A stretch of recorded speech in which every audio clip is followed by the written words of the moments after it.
L'Iran n'a pas vendu un seul baril de pétrole depuis l'île de Karg depuis 9 jours, et avant cela, il venait tout juste de reprendre les exportations. Les F-18E Super Hornet se sont associés aux destroyers de classe Harley-Burke pour faire respecter le blocus naval contre l'Iran, comme si ce n'était qu'un mardi de plus pour la marine à ce stade. L'armée de l'air américaine participe aussi à l'opération avec des drones avancés.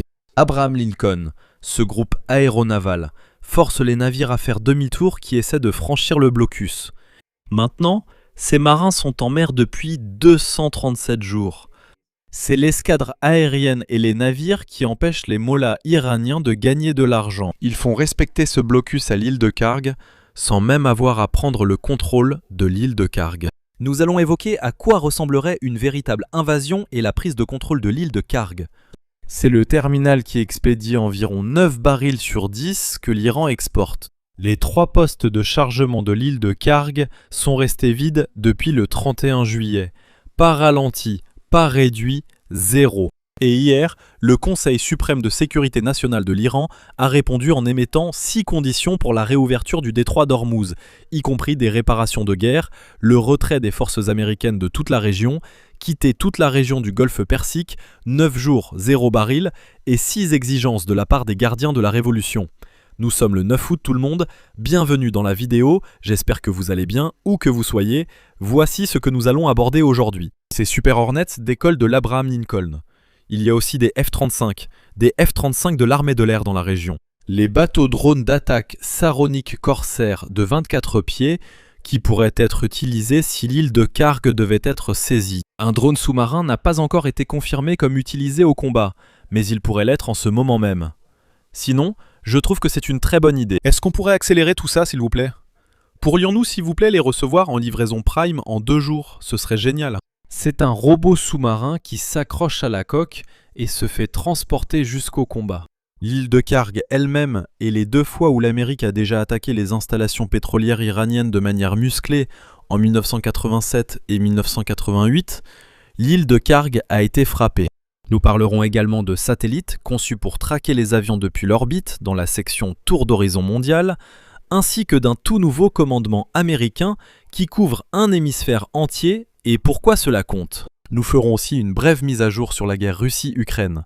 Nous sommes à 9 jours d'un arrêt total des exportations de pétrole. Le siège du ministère du pétrole iranien n'affiche plus qu'un économiseur d'écran sur les ordinateurs, tandis que tous se disputent la dernière tasse de café.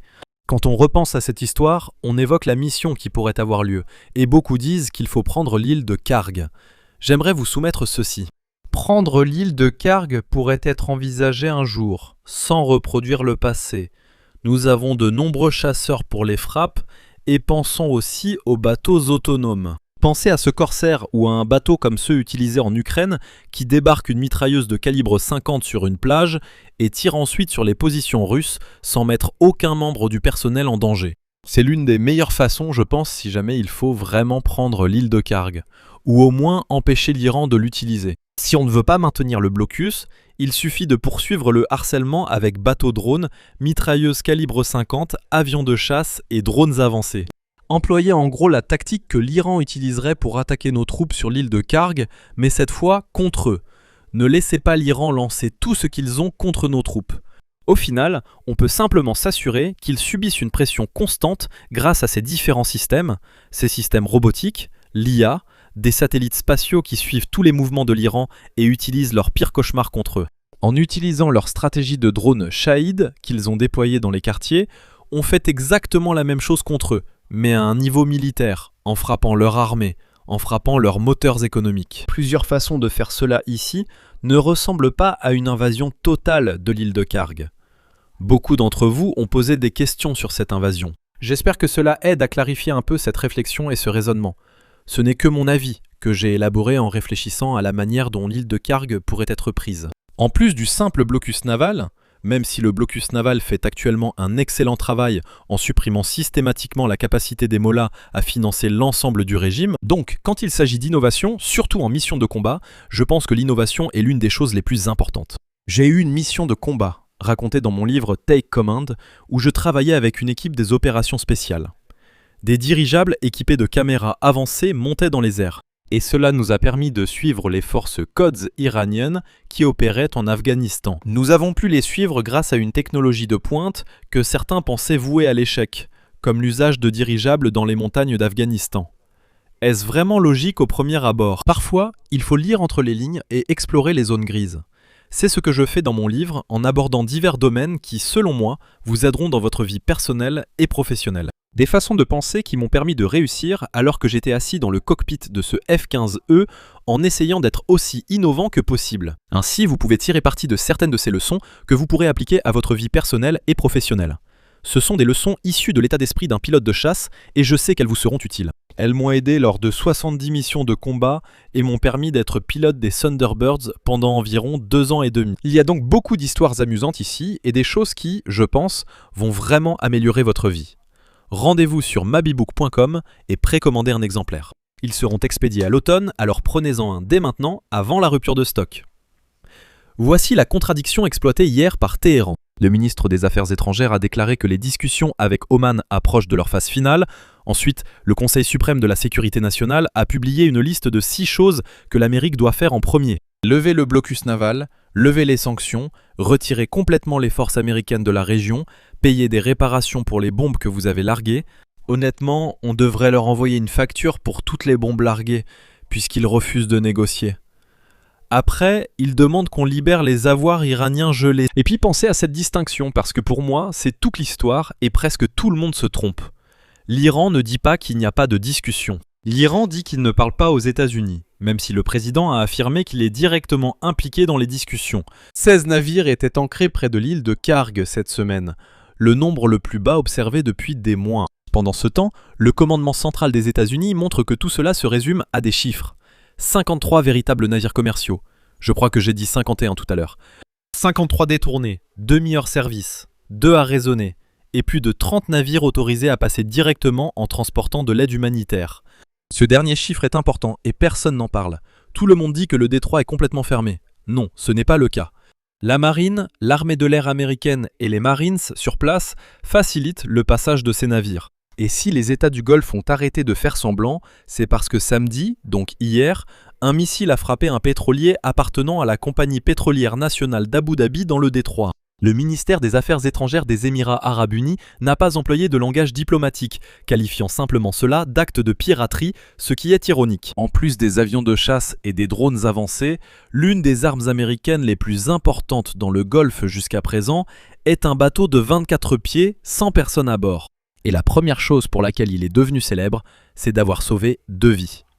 Le 8 juin, un hélicoptère Apache 64 de l'armée est tombé à l'eau au large des côtes d'Oman. Ce n'était ni un hélicoptère, ni un nageur sauveteur qui a récupéré l'équipage. C'était un Corsair, un navire de surface sans équipage, construit par Saronic à Austin, au Texas, relevant du commandement central des forces navales avec la Task Force 59, l'unité des systèmes sans pilote de la marine. Les 2 aviateurs ont été sortis de l'eau et stabilisés en 2 heures. C'est la première récupération de personnes de l'histoire effectuée par un bateau robotisé. Voici quelques caractéristiques à connaître. 24 pieds, 1000 livres de charge utile, une autonomie de plus de 1000 milles nautiques, une vitesse de plus de 35 nœuds. En décembre 2025, la marine a attribué à Saronic un contrat de production de 392 millions de dollars. Et en mai de cette année, la société a déclaré avoir construit plus de 300 de ces bateaux-drones. Plus tôt cette année, 8 corsaires ont mené une campagne de plusieurs jours à plus de 70 000 nautiques au large, parcourant plus de 4 500 milles nautiques tout en effectuant des transits autonomes dans les ports, des patrouilles longue distance et des missions de surveillance. Leur communication était coupée. Et c'est la partie la plus importante. Il a continué à fonctionner même en cas de coupure de liaison ou de dysfonctionnement GPS. Cela signifie-t-il qu'il y a de l'IA ? Je pense que c'est probable. C'est la première fois dans l'histoire américaine qu'un de ces appareils percute une jetée et fait exploser un sous-marin. Il a fait exploser une base navale à Bandar Abbas, touché ce sous-marin, cette installation navale, et en gros a adressé un gros doigt d'honneur à l'Iran. Mais là, c'était un bateau-drone Terminator. Il pourrait juste ajouter ce bras avec le doigt d'honneur du Terminator. Ça ferait une fin épique pour un film d'action. Mais parlons aussi du Lamprey. Celui-ci pourrait être sous la mer en ce moment, un véhicule sous-marin autonome nommé d'après le poisson qui s'accroche aux requins et les chevauche. Il a des ancres à ventouse sur le dessus. Il nage sous un sous-marin ou un navire de guerre, s'accroche à une coque non modifiée et utilise des hydrogénérateurs, de petites turbines entraînées par l'eau qui passe pour recharger ses propres batteries en route vers le combat. 24 pieds cubes de capacité d'emport. Il peut larguer des torpilles et des leurres dans l'eau, déposer du matériel sur le fond marin et lancer de petits drones dans les airs depuis la surface. Mais le Lamprey a été dévoilé le 9 février de cette année. Lockheed l'a construite avec ses propres fonds en environ 14 mois. Présenté en maquette lors de salons professionnels, c'est un prototype actuellement en essai en mer. Il n'y a pas encore de contrat naval annoncé et aucun déploiement confirmé. C'est la stricte vérité, mais pouvons-nous accélérer ce genre de programme s'il vous plaît? Ce serait formidable. Et quand on pense à l'autonomie de ces bateaux, du Lamprey, tout dépend aussi de la connectivité et de la connexion de tous ces différents systèmes entre eux. Mais l'une des choses les plus importantes que nous avons constatées et qui rend l'Iran extrêmement nerveux en ce moment, c'est ce que nous avons vu hier. Le secrétaire Bassett a dit que dans quelques années, le détroit d'Ormuz ne sera plus le point de passage du pétrole qu'il est aujourd'hui, loin de là. Et c'est tout à fait logique, non? Quand on regarde ce petit passage maritime étroit de 21 miles de large, ça n'a aucun sens de donner à un pays comme l'Iran, qui est complètement imprévisible et dirigé par des extrémistes religieux, la capacité de couper l'approvisionnement en pétrole du reste du monde.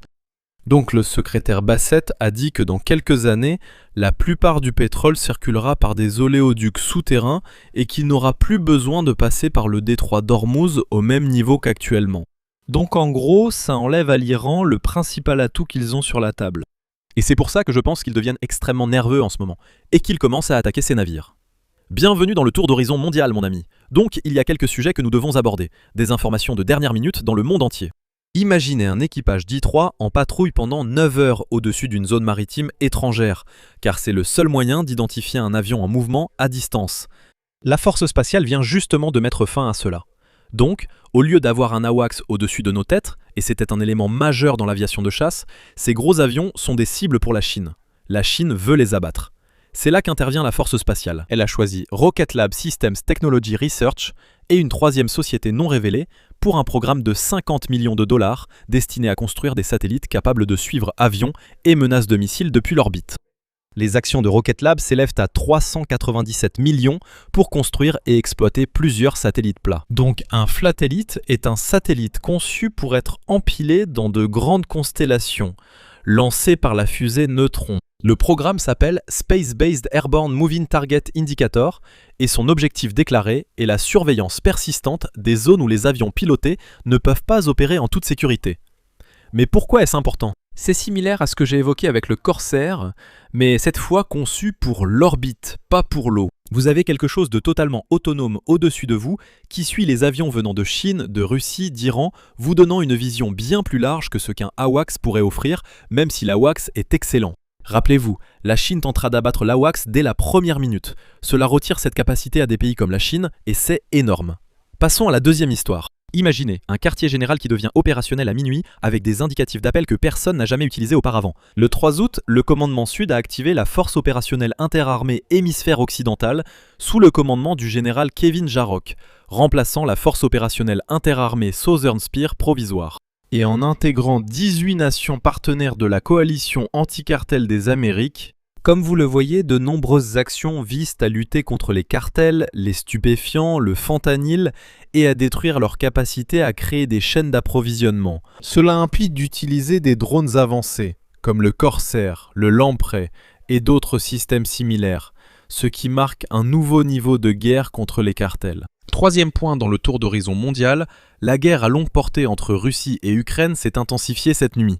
Des drones ukrainiens ont frappé la région de Belgorod en Russie. Des missiles russes ont frappé un immeuble dans le quartier Saltysky de Kharkiv. Le ministère russe de la Défense a affirmé avoir abattu 153 drones ukrainiens pendant la nuit, mais il s'agit d'une déclaration russe, donc ce n'est pas forcément un fait. Il y a eu des victimes des deux côtés. Actuellement, voici à quoi ressemble une guerre quand aucune partie ne peut la finir et que toutes deux peuvent encore s'attaquer avec des drones. De plus, la Russie possède des missiles balistiques. Vous êtes arrivé à la section d'analyse stratégique 40 échecs. Donc l'île de Karg fait environ 49 km² de corail, situé dans le nord du Golfe. Et c'est le territoire le plus important que possède l'Iran. Environ 9 barils sur 10 que l'Iran exporte partent de là, pour une raison physique assez banale. La majeure partie du littoral iranien est trop peu profonde pour les grands pétroliers. Karg possède des eaux profondes. L'Irak l'a bombardée pendant des années durant la guerre des pétroliers, sans jamais la mettre totalement hors service. Comme vous le voyez, il s'est donc passé des choses sur l'île de Karg. L'île de Karg a déjà été frappée. Sera-t-elle de nouveau touchée? Eh bien, à mon avis, si elle est frappée à nouveau, je pense que la première chose, c'est que des drones seront utilisés, des bateaux autonomes seront utilisés. Nous avons vu l'Ukraine faire naviguer un bateau autonome jusqu'en Crimée, débarquer une mitrailleuse de calibre 50 et commencer à attaquer les positions russes. C'est la nouvelle façon de faire la guerre. Laisser des Marines ou d'autres militaires plantés là pendant que Téhéran balance tout ce qu'il a sur l'île, ça n'a tout simplement pas beaucoup de sens pour moi. Qu'est-ce que vous en pensez? Pensez-vous que l'armée américaine va réellement s'emparer de l'île de Karg? Ou pensez-vous qu'ils vont simplement continuer à soutirer de l'argent aux mollahs et à les rendre très nerveux? Dites-moi ce que vous en pensez dans les commentaires ci-dessous. Nous aimerions beaucoup connaître votre avis. Merci beaucoup d'avoir regardé les gars. Rendez-vous sur maxafterburnerenergy.com, inscrivez-vous à notre liste de diffusion. Vous serez informé dès que nos boissons énergisantes et produits dérivés seront disponibles.